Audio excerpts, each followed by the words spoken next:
Mon ami Valentin me relance sur la question de la circoncision.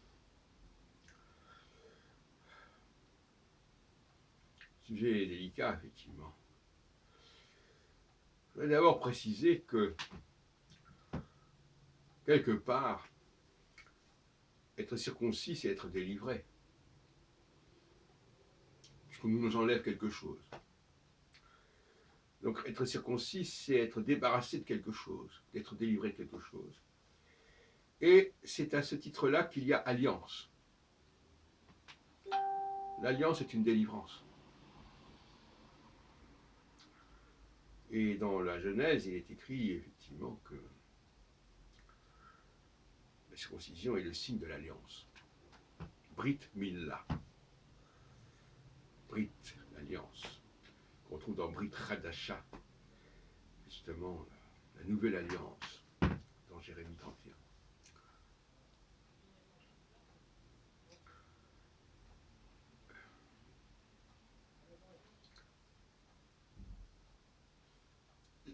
La circoncision n'est pas un commandement.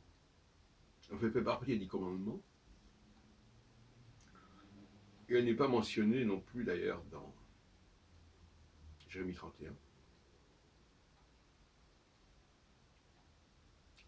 Donc il y a un amalgame qu'on essaie de faire.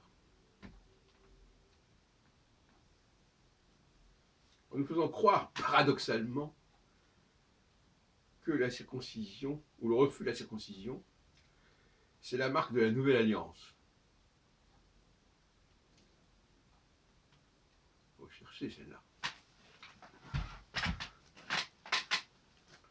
Donc, l'alliance, ce serait la circoncision, et la nouvelle alliance serait le refus de la circoncision, ou la dispense de la circoncision. C'est compliqué. On se perd dans les conjectures chrétiennes. Et il y a le problème du sang aussi.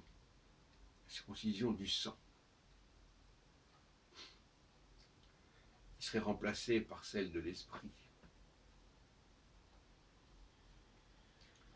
Mais curieusement, dans l'épître de Paul aux Éphésiens,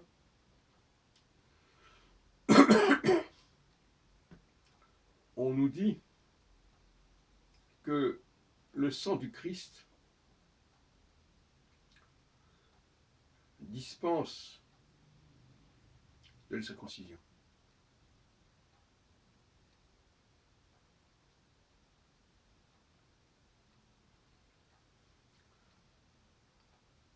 Alors, on parle de circoncision du sang et de circoncision de l'esprit, mais le sang du Christ, ce n'est pas un sang de l'esprit.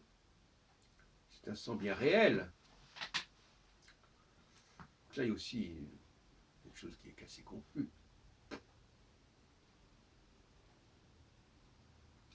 Il semble que lorsque la lettre aux Éphésiens a été écrite, l'idée de circoncision du cœur, de l'esprit, n'existait pas.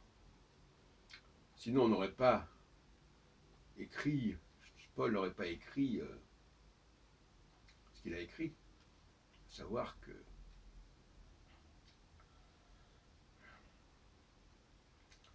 il faut renoncer à la circoncision du sang. Puisque la crucifixion renvoie quelque part à la circoncision du sang. En tout cas, on est bien dans le sang réel. Et puis alors, à propos de la circoncision, il y a aussi la question des femmes qui ne peuvent pas être circoncises.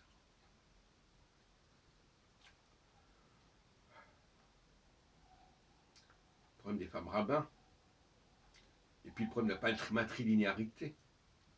Comment pourrait-on être juif par les femmes alors que les femmes ne peuvent pas être circoncises? Une bizarrerie aussi. Et le baptême peut-il remplacer la circoncision? Alors que le baptême ne différencie pas l'homme et la femme. Ne respecte pas cette différence.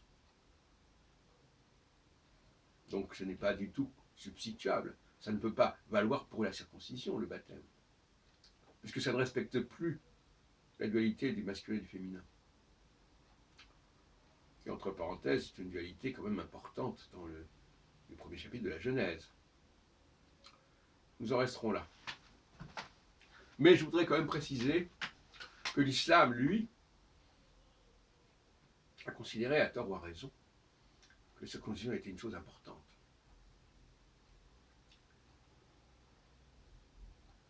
Et